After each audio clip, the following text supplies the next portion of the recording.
One welcome back to our YouTube channel AR study classes. हम पढ़ रहे हैं एडवांस स्टील डिजाइनिंग।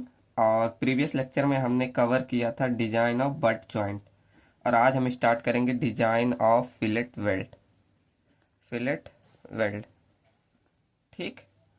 चलो, आज आपका ये फर्स्ट यूनिट कवर हो जाएगा। चलिए, तो देखो, अब मैंने क्या बोला था, फिलेट वेल्ड में जो स्ट्रेंथ होता है कहाँ से आता है? सीयरिंग के द्वारा। गवर्निंग क्राइटेरिया सीयरिंग होता है, ठीक। तो सीयरिंग कहाँ? वही थ्रोट पे। मतलब मैंने ये भी बोला था कि जो फिलेट वेल्ड का स्ट्रेंथ हम डिसाइड करते हैं थ्रोट पे। तो वही हम बोलेंगे कि strength of fillet weld is identified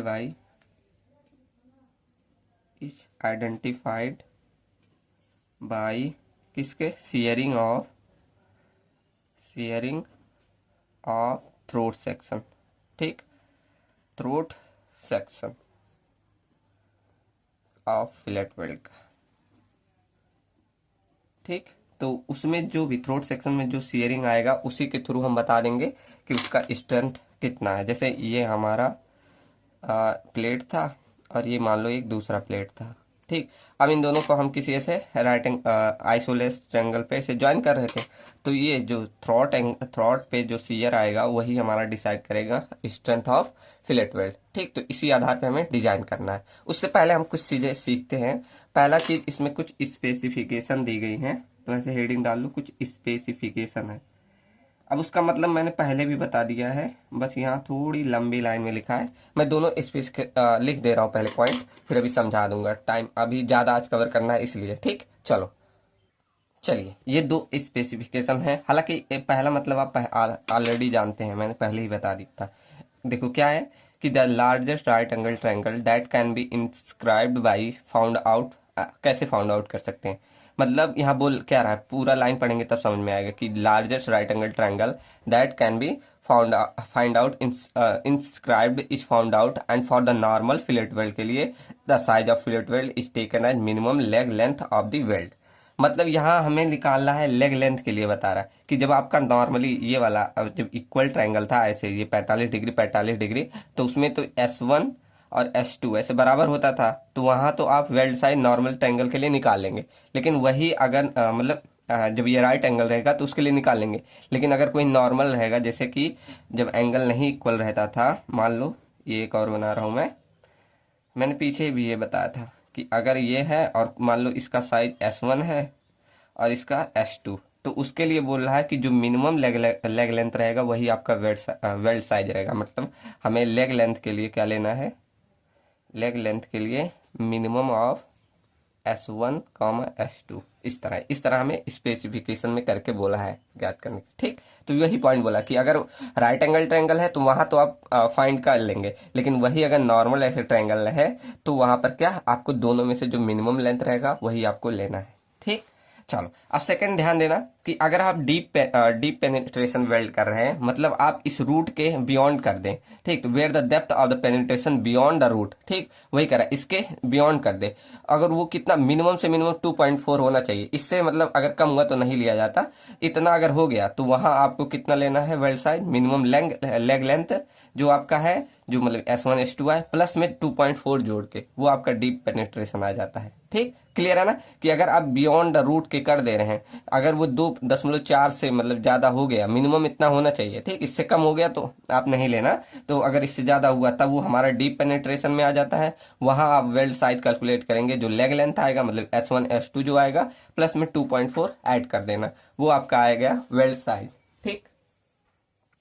अब अगला देखो, हमें कैलकुलेट करना पड़ता है कि मैक्सिमम से मैक्सिमम कितना वेल्ड कर सकते हैं और मिनिमम से मिनिमम कितना। इसके लिए देखो फॉर्मूला है और टेबल है। तो पहले maximum maximum size of weld कितना रखना है, मैक्सिमम साइज ऑफ वेल्ड, ठीक।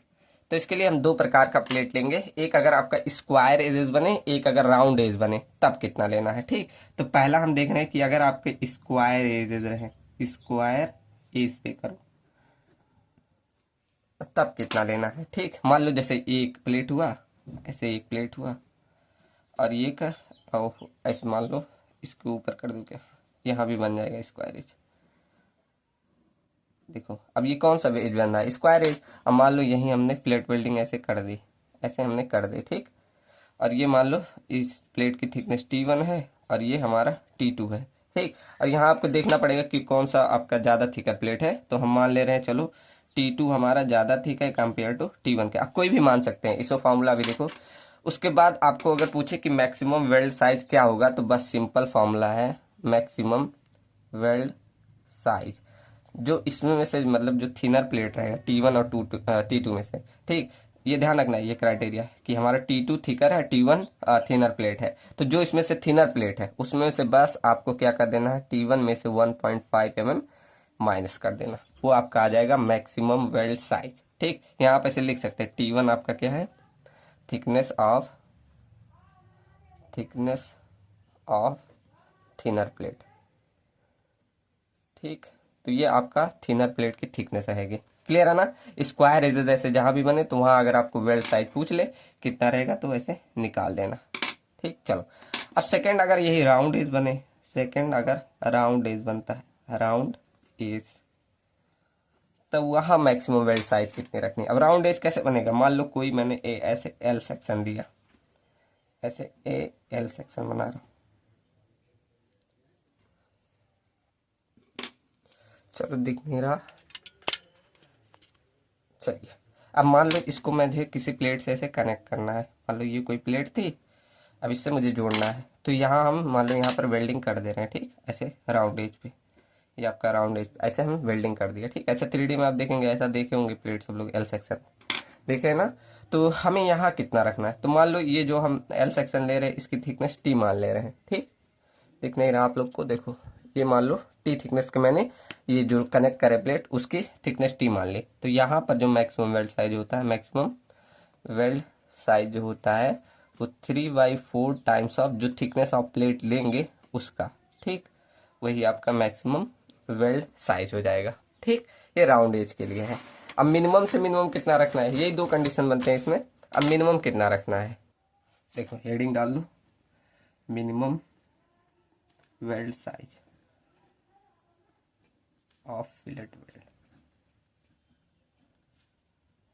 ठीक। तो जनरली जो होता है हम लेके चलते हैं 3 mm, लेकिन एक पूरा टेबल है, अभी मैं टेबल बना दे रहा हूँ, ठीक। तो यहाँ लिख सकते हैं generally minimum size of fillet weld, मतलब मिनिमम से मिनिमम हम 3 mm लेके चलते हैं। मैंने पहले भी लिखवाया है शायद, generally minimum size of fillet weld is taken as कितना 3 mm, ठीक। तो जनरली हम इतना लेके चलते हैं। अब एक पूरा टेबल है, मैं टेबल बना दूं, देखो अब इसमें क्या दिया है, थिकनेस ऑफ थिकर प्लेट, जो आपकी सबसे थिकर प्लेट, जैसे दो प्लेट ज्वाइन कर रहे हैं ना, तो थिकर प्लेट की थिकनेस के आधार पे मिनिमम वेल्ड साइज को डिसाइड किया। जैसे अगर प्लेट की साइज लेस देन 10 mm है तो वहाँ 3 mm रखना है, 10 से 20 mm है तो 5 mm, 20 से 32 mm तक है तो 6 mm, 32 से 50 mm तक है तो 8 mm, ठीक। एक बार पढ़ेंगे ध्यान हो जाएगा। चलो अब देखो यहाँ मैंने एक नोट पॉइंट लिखा है कि minimum size of fillet weld should not exceed thickness of the thinner plate. मतलब जो मिनिमम से मिनिमम आप साइज ले रहे हैं, ये ध्यान देना कि जो आपका पतला प्लेट है उससे अधिक नहीं होना चाहिए, ठीक। ये क्राइटेरिया ध्यान रखना, ठीक। क्लियर है। चलो अब हम निकालते हैं थ्रॉट थिकनेस, यहाँ बोल दो effective throat thickness,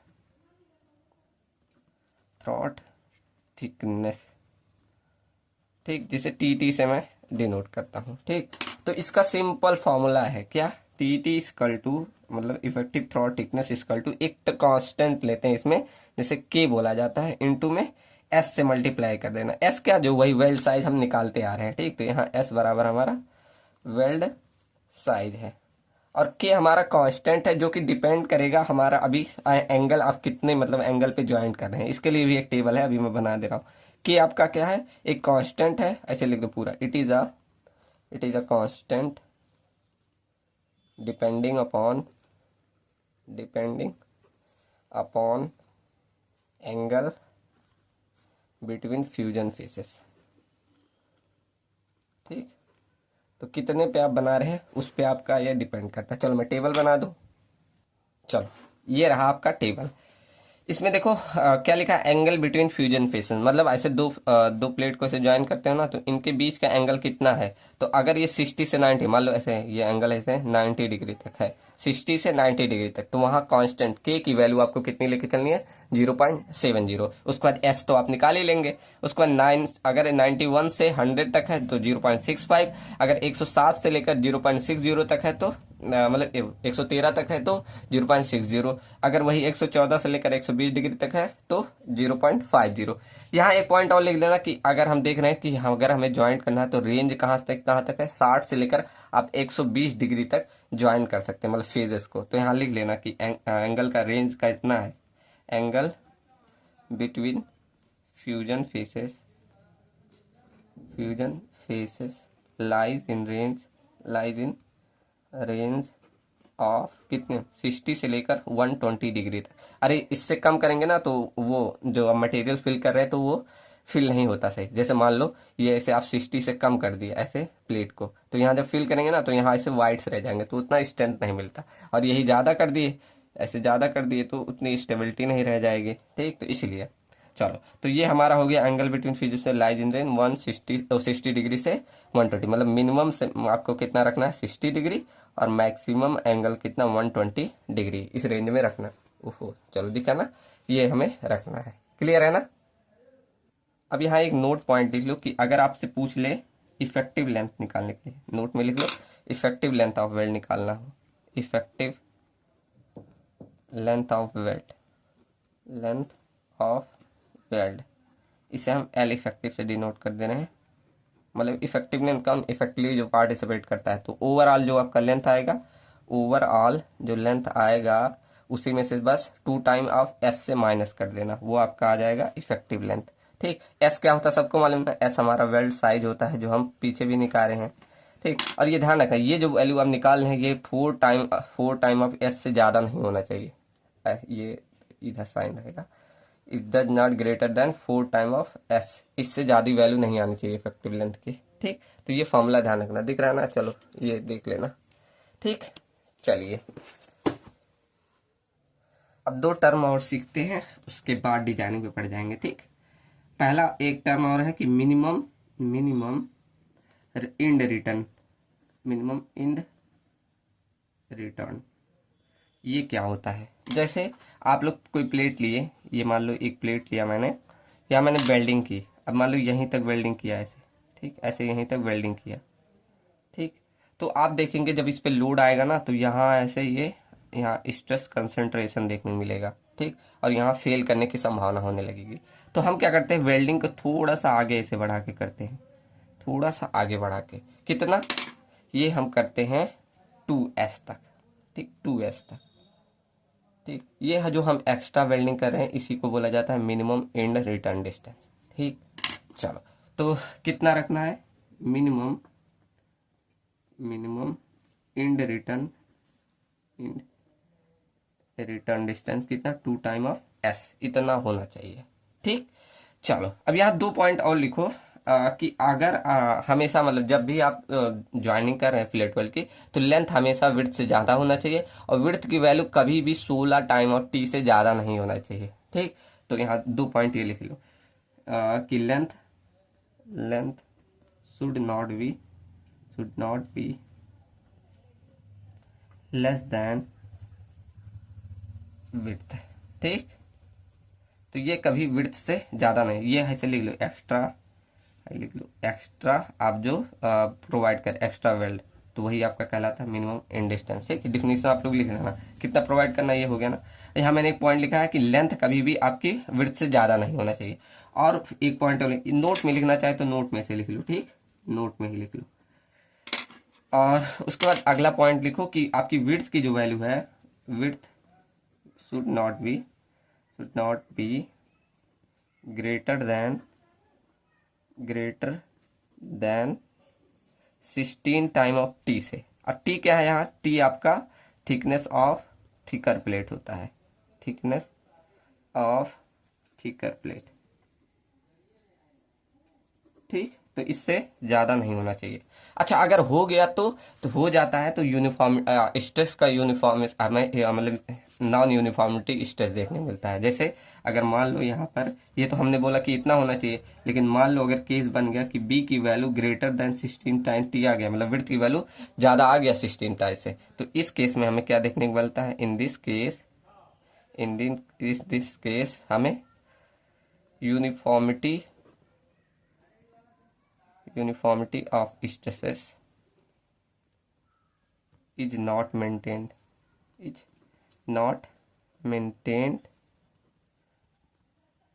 throughout the width of plate। ठीक, पूरे आप विड्थ के प्लेट में देखेंगे कि आपको स्ट्रेस की यूनिफॉर्मिटी नहीं देखने मिलेगी। अब जब नहीं देखने मिलती तो हम यहाँ पर क्या करते हैं, एक रिडक्शन फैक्टर, अगर ऐसा केस हो जाता है तब तो हम एक रिडक्शन फैक्टर लगाते हैं। ठीक, तो क्या रिडक्शन, एक कंडीशन में और भी जोड़ा जाता है। देखो, अगर आपका ये कंडीशन आ गया ड्यू टू आपका this non uniformity, due to this non uniformity distribution of stresses, ये अगर देखने को मिला तो वहाँ एक कंडीशन और देखने मिलेगा कि वहाँ आपका एंड वन, जब आपका length of joint L J की वैल्यू भी greater than 15 size of T T मतलब थ्रॉट थिकनेस, इससे ज़्यादा हो जाती है, तब वहाँ पर हम रिडक्शन फैक्टर अप्लाई करते हैं। देन स्ट्रेंथ इज ऑब्जर्व्ड, तब वहाँ हमें strength is observed to be reduced. ठीक, टू बी रिड्यूस्ड, तब कैसे, बाय अ रिडक्शन फैक्टर से, बाय अ रिडक्शन फैक्टर। अब ये रिडक्शन फैक्टर क्या होता है, हम बोलते हैं beta equal to 1.2 minus 0.2 L J, आपका एल जे मतलब वही length of joint, divided by 15 time of T T. ठीक, ये हम रिडक्शन फैक्टर अप्लाई करेंगे। ठीक, तो बीटा आपका ये रिडक्शन फैक्टर है, एल जे आपको सबको मालूम है, लिख दे रहा हूँ, चलो, एल जे आपका लेंथ ऑफ जॉइंट है, टी टी आपका थ्रॉट थिकनेस। ठीक, तो इस तरह आप कंडीशन अगर ऐसी आएगा तो कैलकुलेट कर लीजिएगा। ठीक, अब चलिए एक पॉइंट अब लास्ट लिखते हैं, उसके बाद डिजाइनिंग पे बढ़ जाएंगे। ठीक, अगर आप ओवरलैप करके ज्वाइन कर रहे हैं तो कितना कर सकते हैं, ओवरलैप करके, जैसे मान लो ये आप प्लेट लिए और ऐसे एक प्लेट ये लिए, तो यहाँ जो वेल्डिंग कर रहे हैं ये ओवरलैप, ये कितना करना चाहिए, ये ओवरलैप के लिए।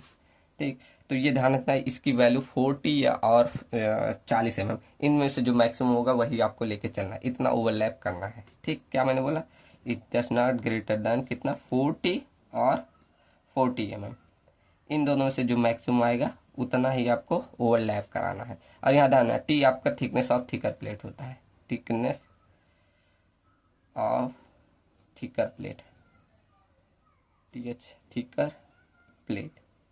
ठीक, तो जो दोनों में से जो थिकर प्लेट रहेगा वही लेके चलेंगे।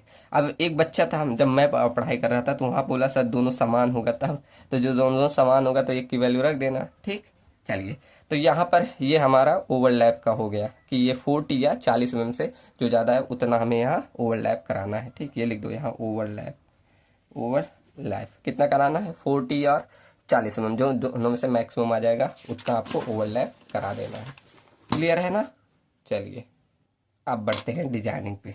यहाँ हेडिंग डाल लो, डिजाइन स्ट्रेंथ। अब यहाँ सब चीजें हम सीख लिए। तो यहाँ पहले भी मैंने लिखवा दिया कि फिलेट वेल्ड में इनफिलेट वेल्ड स्ट्रेंथ जो होता है, स्ट्रेंथ इज गवर्न्ड बाई किससे, shearing of fillet weld, shearing of throat से, सॉरी मैंने फिलेट वेल्ड बोला, शेयरिंग ऑफ थ्रॉट से। ठीक, तो कैसे निकालोगे, सिंपल, स्ट्रेस इनटू एरिया करना है बस। तो design strength of fillet weld, फॉर्मूले बहुत ईजी है इन सबके। देखो क्या करना है आपको, स्ट्रेस मतलब यहाँ अल्टीमेट स्ट्रेस FY से मल्टीप्लाई करना है into length of weld into throat thickness T के वैल्यू से और डिवाइड कर देना। एक चीज ध्यान रखो, जब भी जहां भी शेयरिंग आए वहां अंडर रूट 3 से जरूर डिवाइड करना, into partial safety factor gamma M W से मल्टीप्लाई कर देना। ठीक, चलो ये आप ले लेंगे क्या, इस तरह सब चीजें। ठीक, एफ वाई मालूम है, इल्ड स्ट्रेंथ होता है, एल डब्ल्यू आपको मालूम है लेंथ, चलो सबको लिख दो क्या, एफ वाई आपको मालूम है यील्ड स्ट्रेंथ होता है, और ऐसे एल डब्ल्यू क्या है, लेंथ ऑफ वेल्ड। सब चीज निकालना बता दिया वहां, अब यहाँ निकालना नहीं सिखा रहा हूँ। ठीक, लेंथ ऑफ वेल्ड। टी क्या होता है आपका, थ्रॉट थिकनेस, ये भी हमने सीख लिया, थ्रॉट थिकनेस। अब यहाँ ध्यान रखना, एफ वाई की वैल्यू ऐसे मिनिमम ऑफ लेंगे, मिनिमम ऑफ एफ यू और एफ यू वेल्ड साइज का और प्लेट का जो एक्चुअल दे रहा है, दोनों में से जो मिनिमम आएगा वही लेके चलना। चलो अभी मैं क्वेश्चन करा दूंगा अगर टाइम बचेगा। तो यहाँ हमारा क्या हो गया, टी थ्रॉट थिकनेस।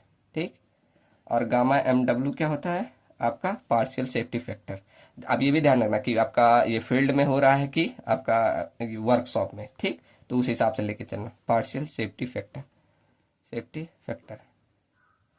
यहाँ इसको लिखना वैसे लिख लो, के इंटू एस से निकालोगे थ्रॉट थिकनेस। चलो, तो ये सारे टर्म हो गए कैसे हमें डिजाइन स्टैंड निकालना, कितना इजी, कोई टफ फॉर्मूला है, बस सारे टर्म आपको ध्यान रखने हैं। ठीक, अब देखो अगला हम डिजाइन करते हैं। अगर डिजाइन बस नहीं, बस फॉर्मूला यही रहेगा, बस लेंथ आपका फॉर्मूला आ जाता है।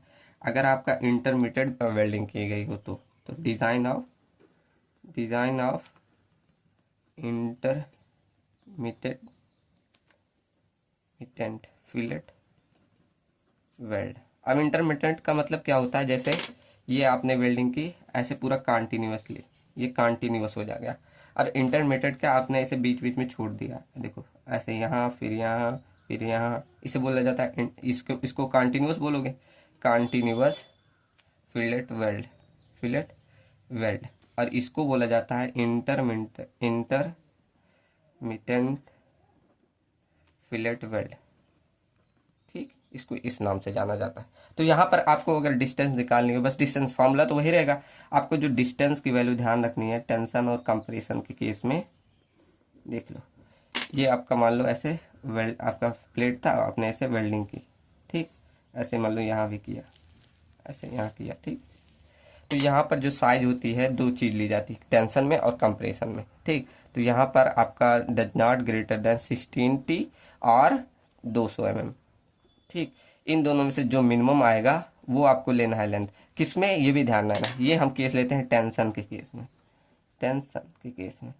ठीक, और अगर यही कंप्रेशन के केस में लिया जाएगा, कंप्रेशन के केस में, तो वहां पर बस इसे जहाँ 16T है वहां पर 12T कर देना, 12T और 200 mm। इनमें से जो मिनिमम आएगा वो आपको लेके चलना है लेंथ। ठीक, कितना है किसके केस में, कंप्रेशन के केस में। चलो ये हो गया ना। अब यहाँ पर भी देखो दो डिफिनेशन आते हैं कि अगर इंटरमीडिएट में ऐसे एक समान वेल्डिंग की गई हो, देखो मान लो ये आप प्लेट ऐसे लिए, ऐसे प्लेट लिए और यहाँ वेल्डिंग कर रहे हैं, ऐसे वेल्डिंग किया ऐसे, और मान लो यहाँ पर भी, यहाँ पर अब इनके बीच की जो है डिस्टेंस है ना ऐसे इक्वल है, मतलब एक समान, ऐसे एक समान है, मतलब जो पिच, यहाँ भी इसे पिच ही बोलते हैं। ठीक, तो ये पिच जो है इक्वल है, अब यहाँ भी ऐसे इक्वल साइज पे ऐसे वेल्डिंग की गई है। ओहो, ये ऐसे यहाँ रहेगा। ठीक, चलो, अरे एक ऐसे किनारे, मतलब जान लो ऐसे समान है, मैं श्वास बना रहा हूँ तो टेढ़ा हो गया। ठीक, तो इसे बोला जाता है इंटरमीडिएट चैन वेल्डिंग। क्या बोलोगे, इंटरमीडिएट चैन वेल्डिंग। ठीक, अगर यही नहीं हुआ, मान लो यही अगर प्लेट लिए और ये नहीं हुआ, मान लो एक यहाँ आपने कर दिया, एक यहाँ कर दिया, और यहाँ पर ऐसे अलग अलग, जैसे वहाँ स्टैगर्ड बोलते थे, तो यहाँ भी इंटरमीडिएट स्टैगर्ड बोल दो या जिगजैग वेल्डिंग बोल देना। ठीक, तो यहाँ पर इंटरमीडिएट जिगजैग या आप स्टैगर्ड भी बोल सकते हैं, आप लिख स्टैगर्ड वेल्डिंग। ठीक, जो नाम देना होगा वो दे देना अगर ऐसा हुआ है, मतलब इनके बीच के, अब देखो यहाँ ये जब आप पिच निकाल रहे हैं तो का लाइन एक समान नहीं मिल रहा है। ठीक, दिख रहा है ना, ऐसे अच्छे से बनाइएगा, मैं फास्ट बना रहा हूँ इसलिए। ठीक, चलो ये आप क्राइटेरिया लेके चलेंगे। अब आपका लास्ट वेल्डिंग बचा, प्लग वेल्डिंग या स्लॉट वेल्डिंग। ठीक, तो हेडिंग डाल लो, प्लग और स्लॉट वेल्डिंग। ठीक, SLOT लिख देते हैं, स्लॉट वेल्डिंग। तो बस इसमें ध्यान रखना है, प्लग या स्लॉट वेल्डिंग में जो डाया या आप थिकनेस लेके चलते थे वो 3T या 25 mm, इनसे मतलब ज़्यादा नहीं होना चाहिए। ठीक, तो ऐसे लिख दो बस, इसमें यही विथ ऑफ स्लॉट और डाया, इसमें डाया इसमें विड्थ लेके चलते थे स्लॉट में। ठीक, तो या लिख दो विड्थ ऑफ स्लॉट और dia, dia should not be less than कितना, 3T और 25 mm। इसमें से जो आपका विच एवरेज मैक्सिमम, जो इनमें से मैक्सिमम आएगा वो। इसका कहने का मतलब क्या था कि आप कोई ये प्लेट लिए, ऐसे गजट प्लेट लिए, इसमें ऐसे ज्वाइन करते थे ना ऐसे, तो ये जो डाया की वैल्यू है, ये डाया आप जो लेके चलने हैं डी की वैल्यू, ये ज्यादा नहीं होना चाहिए किससे, 3T और 25 mm, इनमें से जो मैक्सिमम आएगा वही आपको डाया या विड्थ लेके चल जाना। स्लॉट के केस में विड्थ, और जब प्लग करते तो वहां डाया ध्यान रखना। ठीक, तो उसमें ही ध्यान रखना, ये क्राइटेरिया दिया गया है। बस आपका फिलेट वेल्ड खत्म, फिलेट वेल्ड और मतलब कनेक्शन खत्म। बस यहाँ ध्यान रखो, अगर आपसे पूछ लिया जाए कि आप WSM से मतलब पूछा जाए कि वर्किंग स्ट्रेस मेथड से कैसे करोगे, वर्किंग स्ट्रेस आपका working stress design method, working stress designing इससे करना है, तो देखो सब क्राइटेरिया सेम है, बस सिर्फ परमिजिबल स्ट्रेस यहाँ चेंज होता है। ठीक, सारे रिकमेंडेशन, ऑल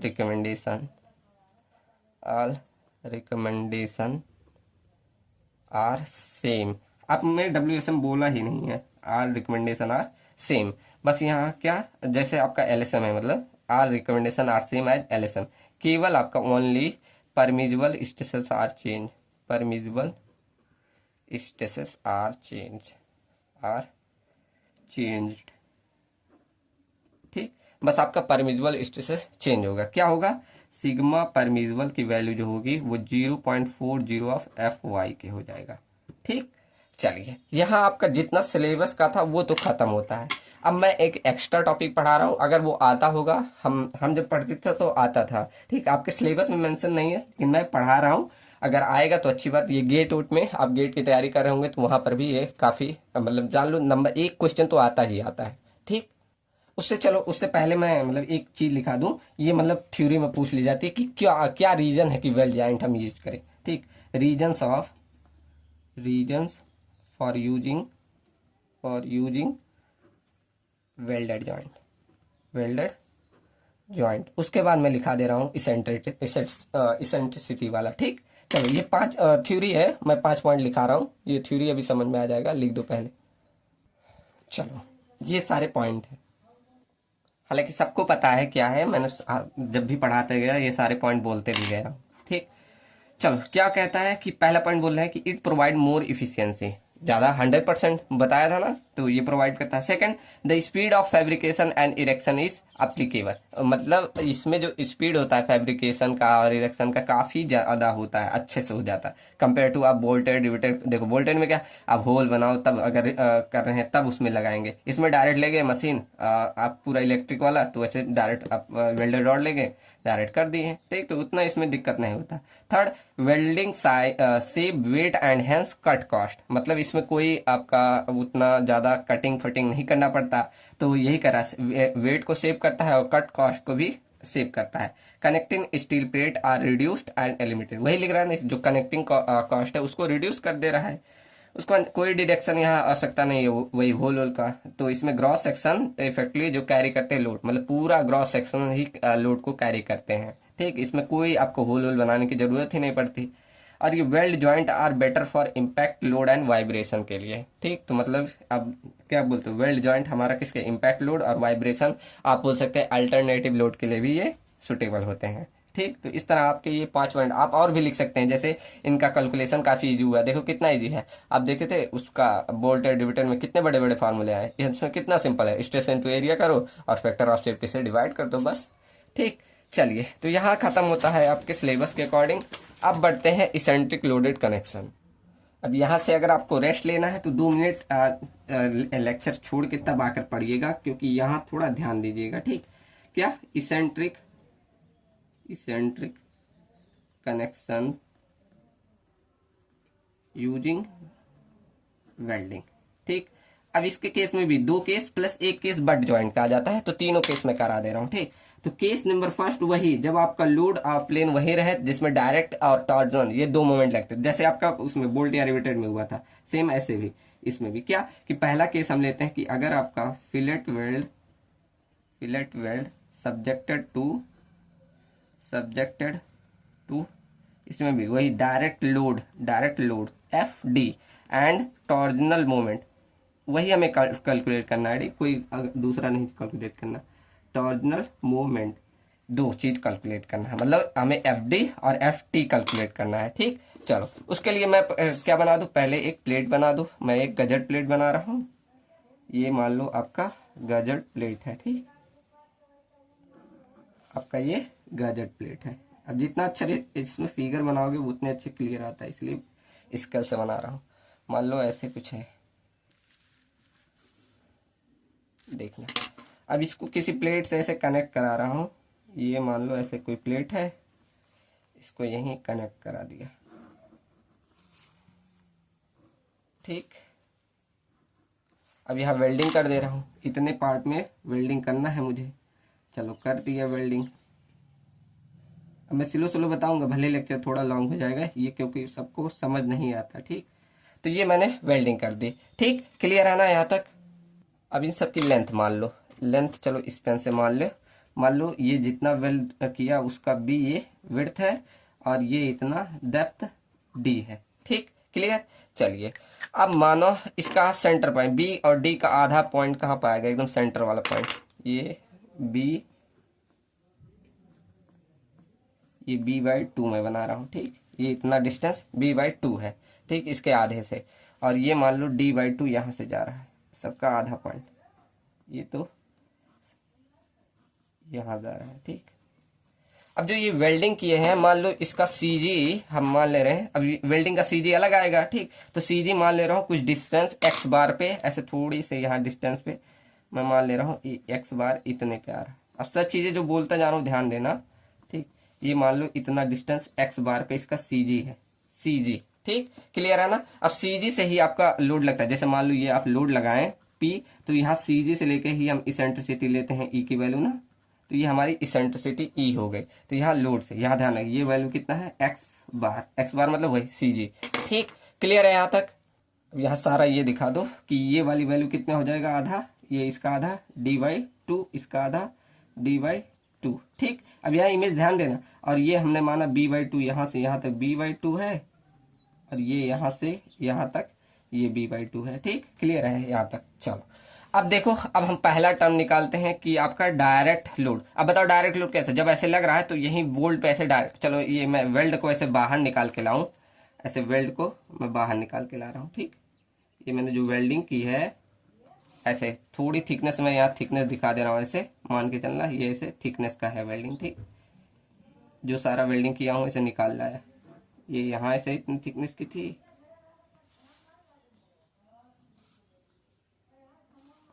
ठीक,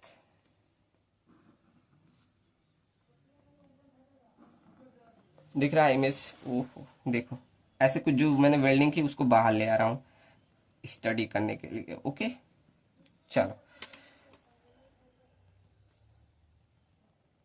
अब पहला बताओ आप लोग कि जब यहाँ लोड लगेगा, ऐसे लोड लगेगा तो आपका क्या, ये डायरेक्ट लोड जो डायरेक्ट सीयर हम बोलते थे। ठीक, तो डायरेक्ट सीयर हमारा किस पे, हर एक पॉइंट पे मतलब इक्वल आता है। ये हम एजम्पशन लेके चले थे, तो किसी एक पॉइंट पे देख ले रहा, मान लो इस पे ऐसे आएगा, मान लो एक पॉइंट में उठा लिया, इसी पे हर एक पॉइंट पे इक्वल आता है, मैंने एजम्पशन लिखवाया था ना। तो यहाँ पर मान लो ऐसे इस पॉइंट पे भी ये एफ डी ऐसे आ रहा है, एफ डी। ठीक, हर एक पॉइंट पे इक्वल आता है। ठीक, चलो अब मुझे यही एफ डी की वैल्यू निकालनी है, तो मैंने एफ डी के लिए क्या फॉर्मूला बताया था, एफ डी इक्वल टू, जिसे मैं डायरेक्ट सीयर बोलता था, डायरेक्ट सीयर, उसके लिए क्या बताया था, आपका जितना लोड लगे P डिवाइड कर दो एरिया से। अब एरिया पूरा ये वेल्ड का एरिया हमें निकालना है, तो वेल्ड का एरिया कैसे निकाल लोगे, मान लो इसकी विड्थ कितनी है, इसकी विड्थ हमने B मानी है ना, इसका डेप्थ हमने D माना है, और इसका भी मान लो B विड्थ था ही, और ये थिकनेस मान लो, थिकनेस हम थ्रॉट टीटी से दिखाते हैं। ठीक, तो इसका भी थिकनेस हम TT मान ले रहे हैं।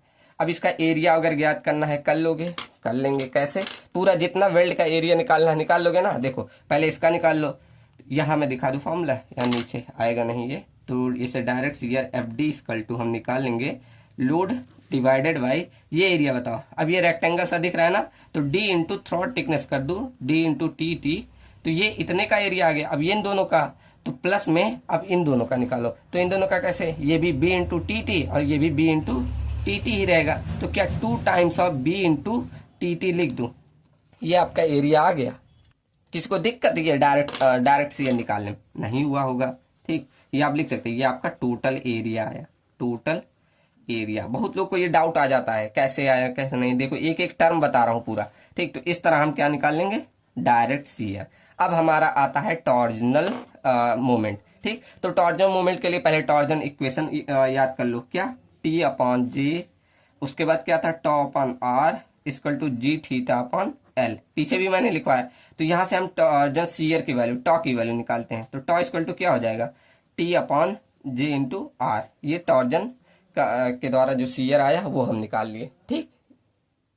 बस आपको यही निकाल लेना है। अब इसमें एक एक टर्म जो होता है ये निकालने में दिक्कत आती है। अब टी आपका टॉर्जन, ये तो मालूम ही चल जाएगा, टॉर्जन आप लोग निकाल लेंगे। आर आपका रेडियल डिस्टेंस होता है, रेडियल डिस्टेंस। अब ये कहाँ से होता है, रेडियल डिस्टेंस सीजी से। सीजी कहाँ माने हैं, सीजी यहाँ माने हैं ना, सीजी यहाँ माने हैं। सीजी से आपका ये परपेंडिकुलर, मैं यही पॉइंट पे निकालो एक पॉइंट पे, तो सीजी से परपेंडिकुलर आपका रेडियल कहलाता है, आर कहलाता है। ये मैंने वहां भी बताया था। और टॉर्जन कहाँ, सॉरी, चलो, तो मैंने क्या बोला, सीजी से परपेंडिकुलरली डिस्टेंस पे आप जो पॉइंट ले रहे हैं वहां तक का ये रेडियल डिस्टेंस आर होता है। अब यहां से परपेंडिकुलरली हम कहते हैं, ये रेडियल डिस्टेंस के परपेंडिकुलर खींचते हैं, वो हमारा टॉर्जन एफ टी की वैल्यू होती है ना, मैंने पहले भी बताया। तो इस तरह हम क्या निकालेंगे, टॉर्क एफ टी, ठीक। अब यहाँ सबसे ज्यादा दिक्कत आती है सबको जे कैलकुलेट करने में। जे आपका होता है क्या, polar moment of inertia, polar moment of inertia, moment of inertia, ये कैलकुलेट करने में सबको दिक्कत आती है। तो यही बस निकालना होता है आपका, टॉर्जेंस के द्वारा जो सीयर आएगा आप निकाल लेंगे, ठीक। तो यहाँ जे बराबर हम कैसे निकालते, आई एक्स एक्स प्लस आई वाई वाई, ये सब सोम में पढ़े होंगे आप लोग, तो ऐसे हम निकाल लेते हैं। चलो इस एक्सिस का हम निकाल के दिखा देते हैं, आप लोग कर लीजिएगा। चलो निकाल लो, इसी का हमें निकालना होता है। जैसे एक बार मैं फिगर फिर से ये बनाऊं, चलो इसी का हमें पोलर मोमेंट ऑफ इनर्शिया निकालना है, मतलब जे की वैल्यू आई एक्स एक्स प्लस आई वाई वाई, ठीक। चलो तो निकालते हैं, पहले सब टर्म बता दो। देखो ये वाई वाई एक्सिस हमने काटी है और ये एक्स एक्स एक्सिस काटी है। ये आपको मालूम है डी डेप्थ, डी नहीं, हाँ डी बोला था, और इसको मैंने बी विड्थ बोला था। उसके बाद यहाँ से मैंने सी जी पार कराया था, जिसे एक्स बार नाम दिया था, ठीक। और इसका मतलब सेंटर बोला था, मान लो यही है, इसे मान लो बी बाई टू, और ये भी आपका बी बाई टू हो जाएगा, और इसे मान लो डी बाई टू, और ये आपका डी बाई टू हो गया, ठीक। अब चलो पहले आई एक्स के अलॉन्ग निकाल लेते हैं, आई एक्स एक्स के अलॉन्ग सबको निकालने आता है मोमेंट ऑफ इनर्शिया। तो ये मान लो आपका कैसा, पहले एक्स के अलॉन्ग निकालने हैं, एक्स के अलॉन्ग, तो आपका पहले ये वाला आता है एक्सिस, ये वाला टर्म, ये मान लो टी टी थिकनेस का है, तो इसका अब ये रेक्टेंगुलर बन रहा है। रेक्टेंगुलर का क्या होता है, B D cube by 12।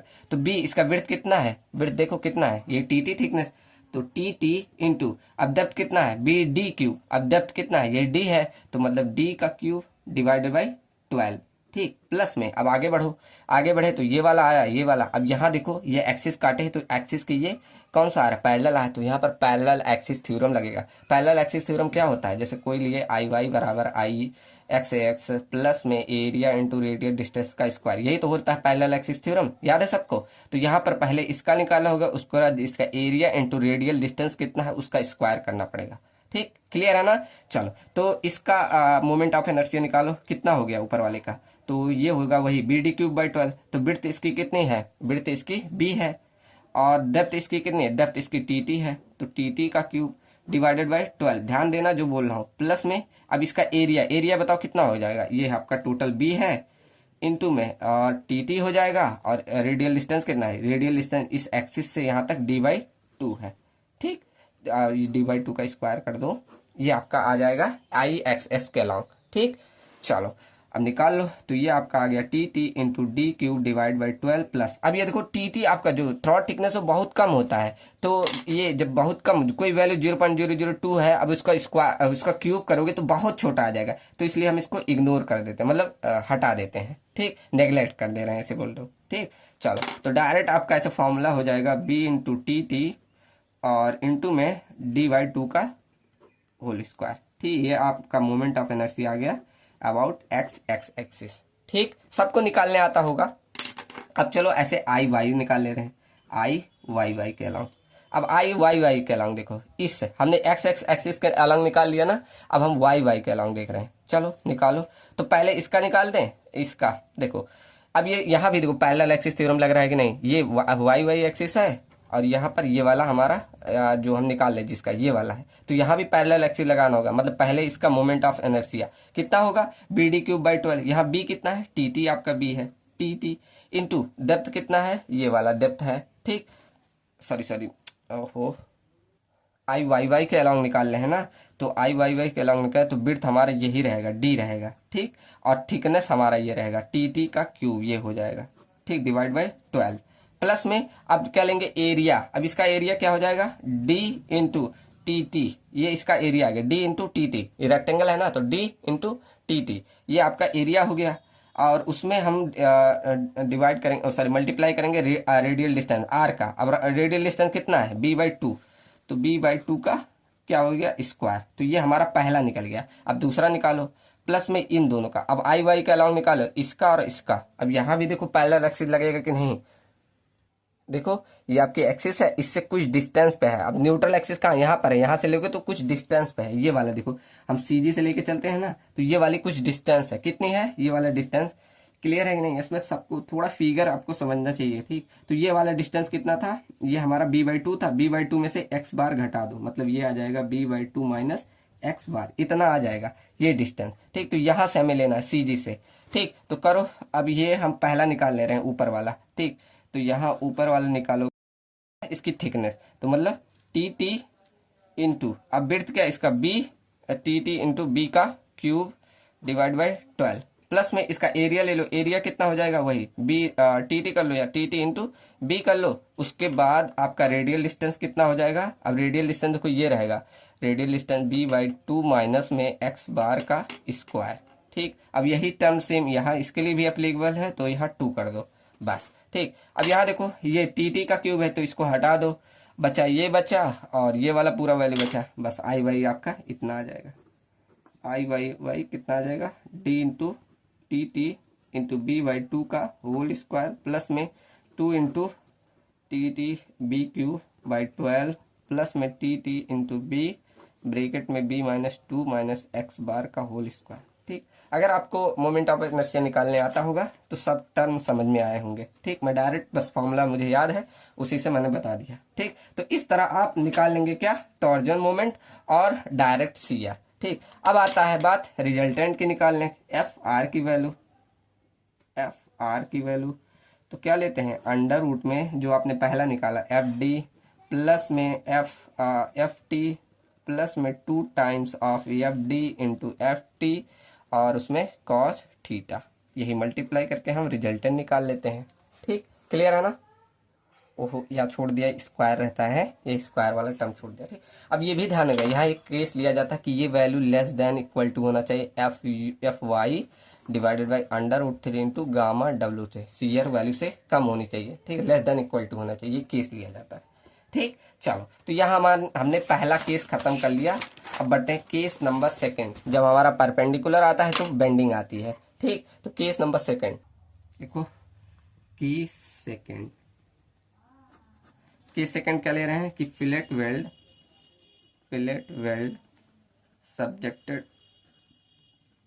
Subjected to direct load.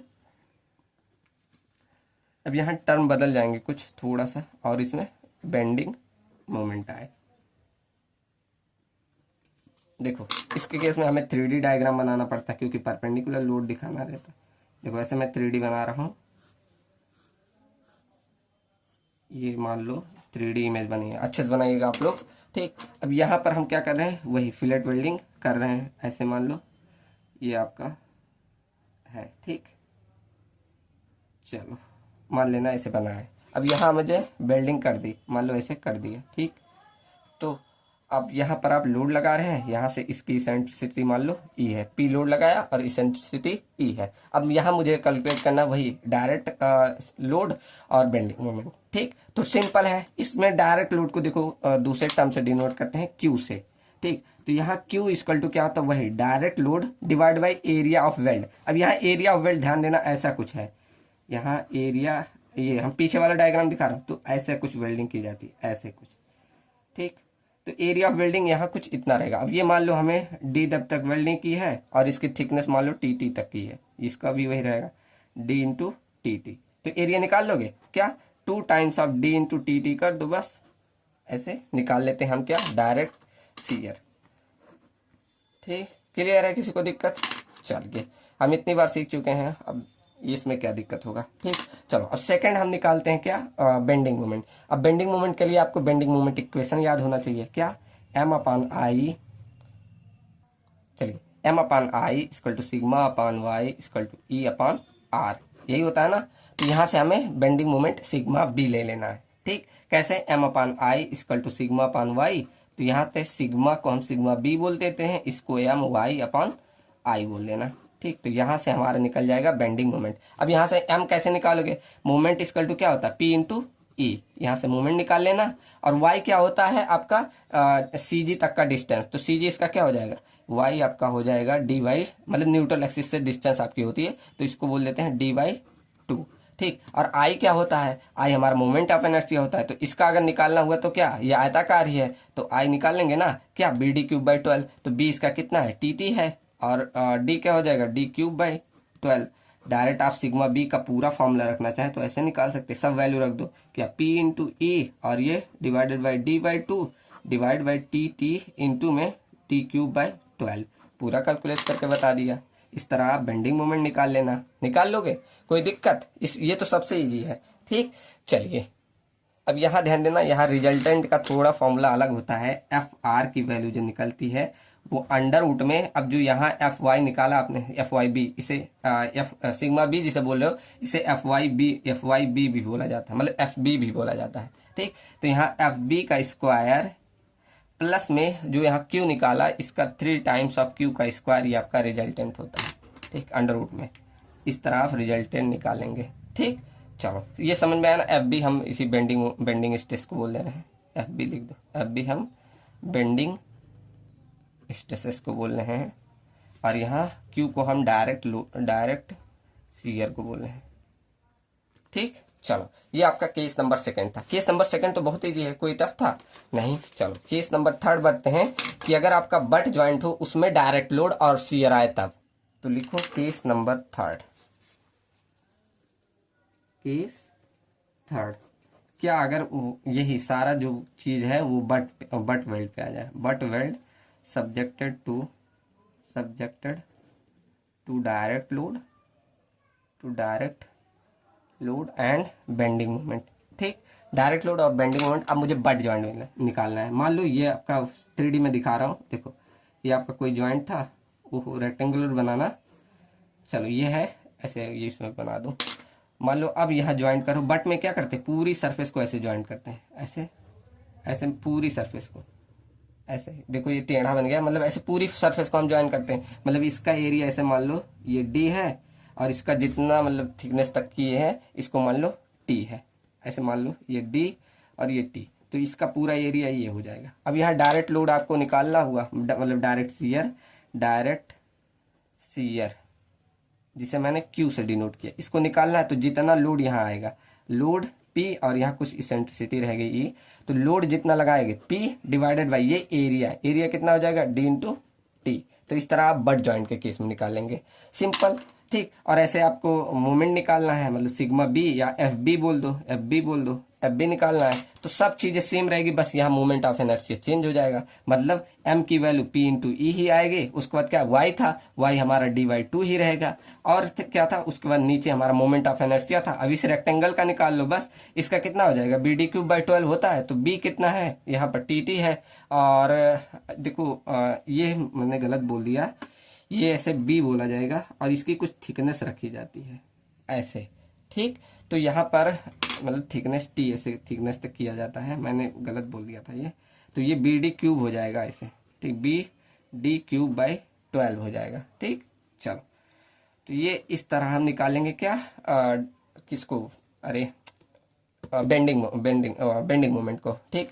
नाम ही नहीं ध्यान आ रहा है। चलो, उसके बाद एफ आर की वैल्यू निकाल लो। एफ आर क्या, अंडर रूट में हो जाएगा एफ बी का स्क्वायर प्लस में 3 टाइम्स ऑफ क्यू का स्क्वायर, ठीक। तो इस तरह आप निकालेंगे रिजल्टेंट को, ठीक।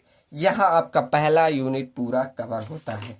चलो, एक क्वेश्चन भी करा दे रहा हूँ। क्वेश्चन नंबर फर्स्ट किस पे करा रहा हूं मैं, चलो बट वेल्ड पे करा दे रहा हूं, ठीक। चलिए मैं क्वेश्चन नोट करूं। चलो, क्वेश्चन देखो आज समझा दे रहा हूँ, अब इसलिए मैं सॉल्व करा रहा हूँ। कई लोग ये इसेंट्रिसिटी सुन के ही छोड़ दिए होंगे लेक्चर, तो मैं समझा दे रहा हूँ, सॉल्यूशन मैं कल दूंगा, ठीक। क्योंकि ये टॉपिक बहुत लोग स्किप कर दिए होंगे, एक दो ही लोग होंगे जो पढ़े होंगे, जिनको गेट की प्रिपरेशन करनी होगी। अगर आपके सिलेबस में नहीं होगा तब, अगर सिलेबस में होगा तो आप लोग पढ़े होंगे, ठीक। चलो, तो क्वेश्चन मैं समझा दूं, कल इसका सोल्यूशन मैं कराता हूं, ठीक। देखो क्या बोला है कि 2 प्लेट्स ऑफ 16 mm और 14 mm की are joint by a groove weld as shown in figure. मतलब ग्रूव मतलब वही बट वेल्ड के द्वारा इसे ज्वाइन किया गया है।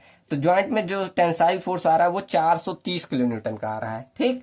ड्यू टू सम रीजन जो effective length of weld that can be provided 175 mm, मतलब effective length L length of weld की वैल्यू आपको दी है। तो कह रहा check the safety of the joint, मतलब हमें सेफ्टी चेक करना है, सिंगल वी ग्रुप प्रोवाइड करना है और डबल वी ग्रुप प्रोवाइड करना है। तो क्या ये इतने से मतलब कम आएगा या ज्यादा आएगा या सेफ रहेगा, ये आपको निकालना, मतलब इन दोनों का आप सिंगल वी के केस में और डबल के केस में आपको निकाल लेना है स्ट्रेंथ। अगर इससे कम आएगा तो मतलब सेफ नहीं है, अगर ज्यादा आ गया तो मतलब ठीक ठाक है, सेफ है मतलब, ठीक। उसके बाद अज्यूम करो जो प्लेट है सॉफ्ट वेल्डेड है और वहां ग्रेड इतना दिया गया है। आप लोग कर सकते हैं, आप कैसे, सिंपल वही जो फॉर्मूला बताया था पीछे कि अगर आपका डिजाइन ऑफ वेल्ड पूछे तो क्या स्ट्रेस इनटू एरिया कर देना बस, ठीक। दोनों केस में और डबल वी ग्रुप रहेगा तो वही चेंज हो जाएगा थिकनेस, ठीक। तो इस तरह आप करना। चलो, कल सोल्यूशन में कल करा दूंगा, आज आप लोग ट्राई कीजिएगा जितने लोग रुके हैं, ठीक। अगर आपको सॉल्व हो रहा है तो कमेंट में बताइएगा, मुझे काफी खुशी होगी कि हाँ आप लोग खुद से भी कर ले रहे हैं,